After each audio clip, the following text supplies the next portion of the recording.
చిన్నారులలో విద్య పట్ల ఆసక్తిని పెంపొందించడంతో పాటు శాస్త్రీయ దృక్పథంతో ఆలోచన శక్తిని సృజనాత్మకతను పెంపొందించేందుకు జన విజ్ఞాన వేదిక ఆధ్వర్యంలో వేసవి విజ్ఞాన వినోద కార్యక్రమాన్ని నిర్వహించినట్లు వేదిక అధ్యక్షులు చిత్తప్ప తెలిపారు. ఈ కార్యక్రమంలో ముఖ్య అతిథిగా పాల్గొన్న జన విజ్ఞాన వేదిక రాష్ట్ర సలహాదారులు మాజీ ఎమ్మెల్సీ డాక్టర్ గేయానంద మాట్లాడుతూ సైన్స్ అంటే ఒక ఆలోచన పరిశోధనని, బాల్యం నుండి సైన్స్ పట్ల ఆసక్తిని పెంపొందిస్తే శాస్త్రీయ దృక్పథాలు అలవడతాయని అన్నారు. ఇంగ్లీష్ భాష ప్రావీణ్యంతో పాటు సంగీతం, చిత్రలేఖనం, పేపర్ కటింగ్ లాంటి అంశాలలో విద్యార్థులకు ఆసక్తిని పెంపొందించేందుకు వేసవి వినోద విజ్ఞాన కార్యక్రమం ఎంతో ఉపయోగపడుతుందని అన్నారు.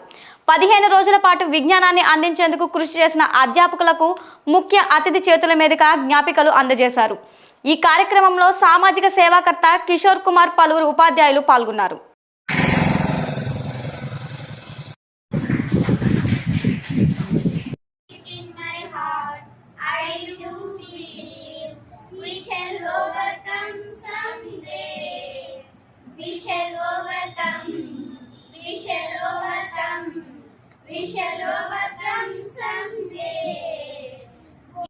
పిల్లల అమ్మఒడి ఆ ప్రేమను పంచాలి, పిల్లలకు చదువులపై విజ్ఞాన. వేసవిలో పాఠశాలలు పరీక్షల తర్వాత మూతపడతాయి. విద్యార్థులు ఇంటికే పరిమితం అవుతారు.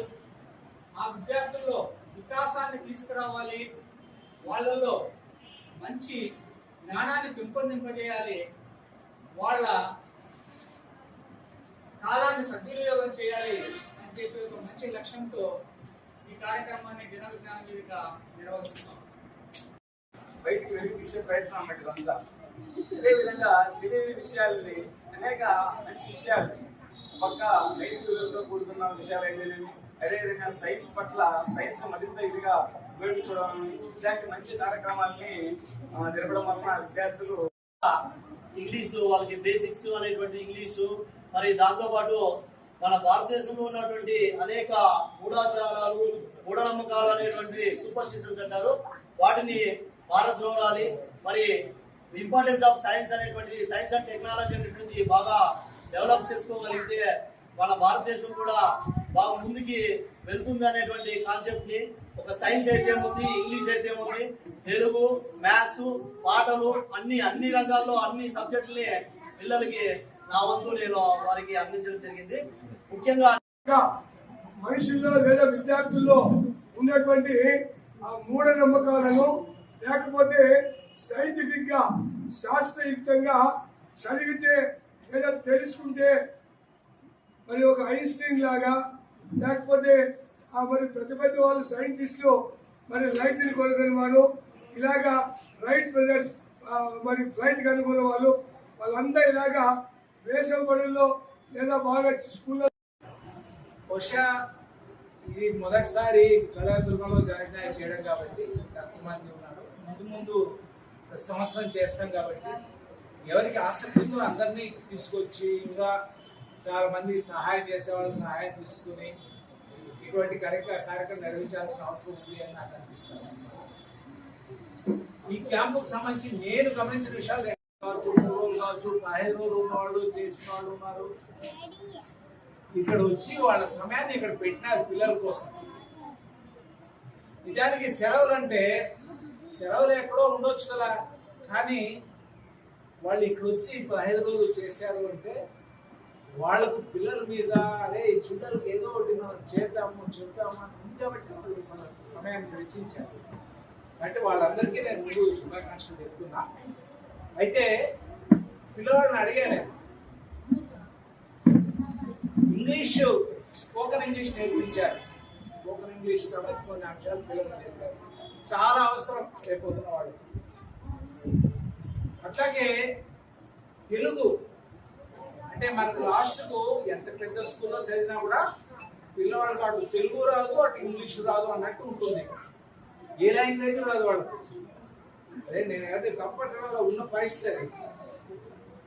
చక్కగా తెలుగు చెప్పే ప్రయత్నం చేశారు. తెలుగు నేర్పించడం, తెలుగు ఎట్లా అక్షరాలు ఎట్లా రాయాలి, దాంట్లో ఉన్నదేంటి, అది చెప్పే ప్రయత్నం చేశారు.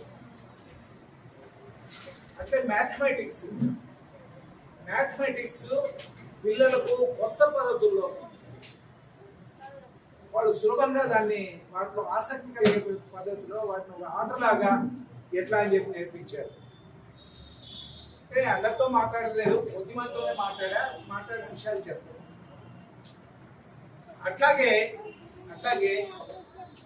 మేము జన విజ్ఞాన వేదికలో సైన్స్ గురించి చెప్తాం. అంటే సైన్స్ చుట్టూ జన విజ్ఞాన వేదిక ఆర్గనైజేషన్ దేని గురించి మాట్లాడినా, కులాలన్నీ కుల వివక్షలు ఉండకూడదు, అందరూ సమానమే అన్నారు అనుకోండి, దానికి ఏంటి పునాది ఏంటంటే సైన్సే. మతాలు ఎవరు కొట్టుకోవాల్సిన అవసరం లేదు అని అన్నాం అనుకోండి, అది ఏదో సమాజానికి సంబంధించిన విషయం గురించి మాట్లాడుతున్నట్టు అనిపిస్తుంది. కానీ దానికి పునాది సైన్స్ ఉంటుంది. సైన్స్ నుంచి దాన్ని అర్థం చేసుకుని చెప్పిన ఉంటుంది. అంటే జన విజ్ఞాన వేదిక ఒక సైన్స్ ఆర్గనైజేషన్. కానీ ఈ క్యాంపులో సైన్స్ అంటే ఏమంటే, సైన్స్ లో ఒకే ఒక మాటలో సైన్స్ గురించి చెప్పండి అంటే నేనేమంటానంటే, సైన్స్ అంటే ఎక్స్పెరిమెంట్ చేయడము. గుర్తుపెట్టుకున్నామా? సైన్స్ అంటే ఏమంటే, నాకు చాలా సంతోషమైంది. అంటే బహుశా మన మాస్టర్ చెప్పారు ఇంత ముందు, పిల్లలకు వాడు లక్ష్యం పెట్టుకోండి అని చెప్పారు. పిల్లలు 2-3 అడిగాను నేను, మీరు ఏమవుతారు పెద్దగా అయిన తర్వాత అని. ఒక 2 మేము ఐఏఎస్ చేస్తాము లేదంటే కలెక్టర్లు అవుతాము అని చెప్పారు. ఒక 2-3 డాక్టర్లు అవుతాము అని చెప్పారు. ఒకరు నేను డిఎస్పీ అవుతాను అని చెప్పాడు. అంటే అందరినీ అడగలేదు, అడిగిన వాళ్ళు చెప్పి మాట్లాడేవాడి. అంటే ఈ పిల్లలకు ఏదో ప్రేరణ వాళ్ళు ఇచ్చారు. అయితే మీ అందరికీ పిల్లవాళ్ళందరికీ నేను చెప్పేది ఏంటంటే 2-3 విషయాలు ఉన్నాయి. ఇంతవరకు చెప్పింది పెద్దవాళ్ళు, ఇప్పుడు చెప్పేది మీకు. ఒకటేమంటే, మార్కులు బాగా తెచ్చుకోవడం, లేదంటే మంచి గ్రేడ్లు తెచ్చుకోవడం. గ్రేడ్ అంటారా? గ్రేడ్లు బాగా మంచి గ్రేడ్లు తెచ్చుకోవడం. ఇంతకుముందు చెప్పారు. అంటే